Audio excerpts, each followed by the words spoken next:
ഇരിക്കുകയാണ്. Number 1. Number 2 ഞാൻ പറഞ്ഞിട്ട് നിങ്ങൾക്ക് പറയാം. ഈ കഴിഞ്ഞ അസംബ്ലി തെരഞ്ഞെടുപ്പ് ഒരു വലിയ രാഷ്ട്രീയ ധ്രുവീകരണം കേരളത്തിലുണ്ടാക്കി. എന്താണ്? BJPയെ ചെറുക്കാൻ ഇവിടെ LDF ഉള്ളൂ, UDF തകർന്നു കഴിഞ്ഞു, അതുകൊണ്ട് മുസ്ലിം ന്യൂനപക്ഷങ്ങൾ ഞങ്ങളോടൊപ്പം വരണം. ഇതായിരുന്നു കഴിഞ്ഞ തെരഞ്ഞെടുപ്പിന്റെ ട്രംപ് കാർഡ്. ആ ട്രംപ് കാർഡാണ് ഇത്തവണ പൊട്ടിയത്. ഈ ട്രംപ് കാർഡ് ആളുകൾക്ക് മനസ്സിലായി. അതുകൊണ്ടാണ് പെരിന്തൽമണ്ണ 500ലേക്ക് ചുരുങ്ങിയത്. ലളിതമായിട്ടല്ല അത് പൊട്ടിയത്. നമുക്ക് ഒരു ഇടവേളയ്ക്ക് ശേഷം അതിലേക്ക് പ്രത്യേകമായ വിശകലനത്തിലേക്ക് വരാം. അല്ല, CP ഞാൻ പറഞ്ഞത് LDF അങ്ങ് വളരെ താഴോട്ട് പോയി, UDF വളരെ മുകളിലോട്ട് പോയെന്നല്ലേ. 2009 തെരഞ്ഞെടുപ്പ് നമുക്ക് 3,12,000 വോട്ടുണ്ടായിരുന്നു. നിങ്ങൾ എന്തിനാ കിട്ടിയ വോട്ടിന്റെ നിങ്ങൾ കിട്ടിയ വോട്ട് നിങ്ങൾക്ക് അന്ന് കിട്ടിയ വോട്ട് 4,27,000 കിട്ടിയല്ലോ. പെർസെന്റേജ് ഓഫ് വോട്ട് ആണെങ്കിലും ഇപ്പൊ നിങ്ങൾ കിട്ടിയാൽ 9% വോട്ട് SDPയുടെയും വെൽഫെയർ പാർട്ടിയുടെയും കൂടെ ചേർന്നാണ് നിങ്ങളുടെ 55-ന്റെ കണക്ക്. അതുകൊണ്ടാണല്ലോ കുഞ്ഞാലിക്കുട്ടി ജയിച്ചത്. പിന്നെ അല്ലാതെ നിങ്ങൾക്ക് അവരോട് ചേർന്ന് ഒറ്റ കാര്യം തോക്കുക എന്നുള്ളതല്ല, നിങ്ങൾക്ക് ഈ ഭൂരിപക്ഷം കിട്ടുമായിരുന്നില്ല.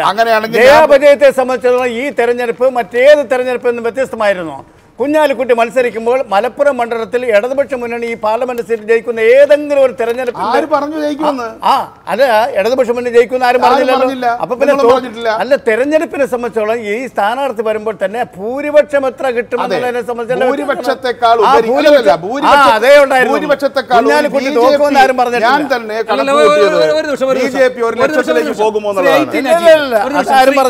ശ്രീ IT നജീബ്, ഇവിടെ ഈ എൻ്റെ ഒരു സംശയമാണ് ഞാൻ ചോദിക്കുന്നത്, അങ്ങ് തിരുത്തണം എനിക്ക് തെറ്റുപറ്റിയിട്ടുണ്ടെങ്കിൽ. ഇപ്പോൾ SDPIക്കും വെൽഫെയർ പാർട്ടിക്കും കൂടെ ഏതാണ്ട് 77,000 അന്ന് വോട്ട് കിട്ടിയിരുന്നു 2014. അന്ന് എൻ്റെ കണക്ക് തെറ്റാണെങ്കിൽ അങ്ങ് തിരുത്തണം ശ്രീ നജീബ്. അന്ന് LDFന് ഏതാണ്ട് 242.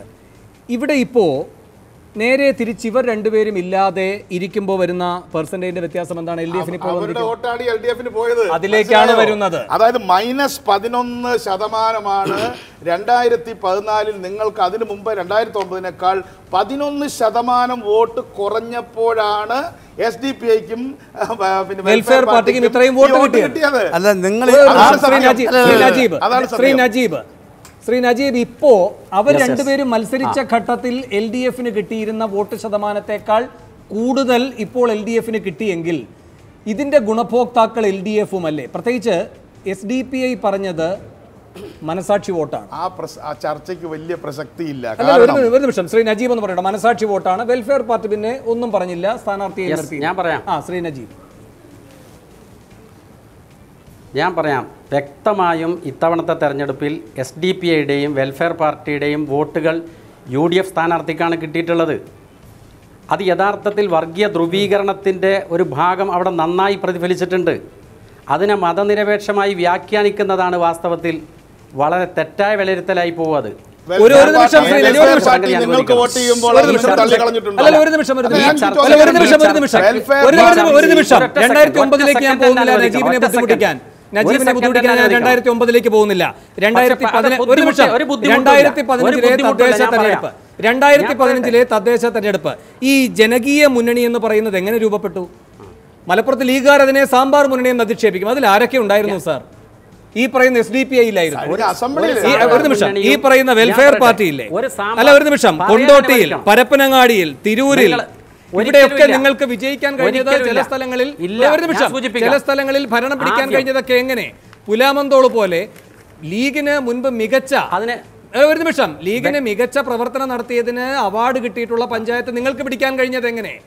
അപ്പോൾ ഗ്രാസ് റൂട്ട് ലെവലിലേക്ക് പോയാൽ ശക്തമായ ബാന്ധവത്തിന്റെ കണ്ണികൾ അവിടെ ഇങ്ങനെ ഇപ്പോഴും കെടാതെ കിടക്കുന്നത് കാണാം. 2015 2009ലേക്ക് ഞാൻ പോകുന്നില്ല, അതും അവിടെ നിൽക്കട്ടെ. 2014 അതിന് മറുപടി പറയാൻ ഒരു 2 മിനിറ്റ് സമയം പറയൂ. ഞാൻ സൂചിപ്പിക്കുന്നത്, ഇവിടെ ഈ ചർച്ചയ്ക്ക് ആമുഖം കുറിച്ചുകൊണ്ട് തന്നെ താങ്കൾ വ്യക്തമായൊരു പക്ഷം പിടിക്കേണ്ടായി. ആ പക്ഷത്തിൽ നിന്നുകൊണ്ടാണ് പിന്നെ ചർച്ച മുന്നോട്ട് പോകുന്നത്. വാസ്തവത്തിൽ ഒരു കാര്യം മനസ്സിലാക്കേണ്ടത്, ഈ തെരഞ്ഞെടുപ്പിൽ ഇടതുപക്ഷത്തിൻ്റെ മുമ്പിൽ 2 രീതിയിലുള്ള വർഗീയ മുന്നണികളാണ് മുമ്പിലുണ്ടായിരുന്നത്. ഇവിടെ വ്യക്തമായി മുസ്ലിം ഏകീകരണം എന്നുള്ള ഒരു നിലപാടാണ് മുസ്ലിം ലീഗ് ഉയർത്തിപ്പിടിച്ചത്. അതിനകത്ത് SDPIയും വെൽഫെയർ പാർട്ടിയും എല്ലാം കൂടെ ചേർന്നപ്പോൾ വാസ്തവത്തിൽ കഴിഞ്ഞ തെരഞ്ഞെടുപ്പിൽ 77,000-ഓളം വോട്ടുകൾ UDF-ന് അനുകൂലമായി പോന്നു. BJP തുടച്ചു നീക്കപ്പെട്ട പോലെയാണ്. അതെങ്ങനെയാണ് BJP ഇന്ത്യൻ ജനതയെ ഭയപ്പെടുത്തുന്ന അപകടകാരിയായ ന്യൂനപക്ഷ വർഗീയ ധ്രുവീകരണമാണ് മലപ്പുറത്തുണ്ടായതെങ്കിൽ അതിന്റെ ഗുണഭോക്താവായി BJP ഭരണമായിരുന്നു. ഒരു നിമിഷം ശ്രീ കാരശ്ശേരി, താങ്കൾക്കത് ദഹിക്കുന്നുണ്ടോ? ശ്രീ നജീബിന്റെ വാദം അതല്ല, ഞാൻ പറയട്ടെ. ഞാൻ സൂചിപ്പിക്കുന്നത് വളരെ വ്യക്തമാണ്. ഇവിടെ മുസ്ലിം ഏകീകരണം എന്നുള്ളൊരു മുദ്രാവാക്യം ഈ തെരഞ്ഞെടുപ്പിൽ വിജയിക്കുന്നതിന് വേണ്ടി മുസ്ലിം ലീഗ് മുന്നോട്ട് വെച്ചത് വാസ്തവത്തിൽ തീക്കൊള്ളി കൊണ്ട് തലച്ചൊറിയലാണ്. അത്തരമൊരു വിജയത്തെയാണ്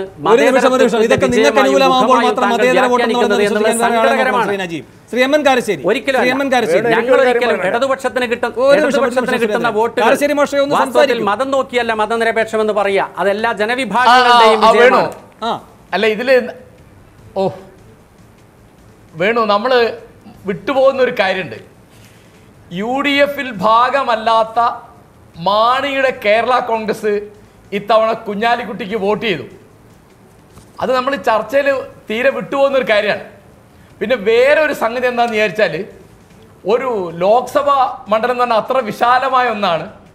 അവിടെ ഒരു വർഗീയ ധ്രുവീകരണം ഉണ്ടാവുമ്പോൾ അതൊരു ഭാഗത്ത് മാത്രമാണെന്ന് പറയുന്നത് നമ്മുടെ സാമാന്യ ബുദ്ധിക്ക് ചേരുന്നതല്ല.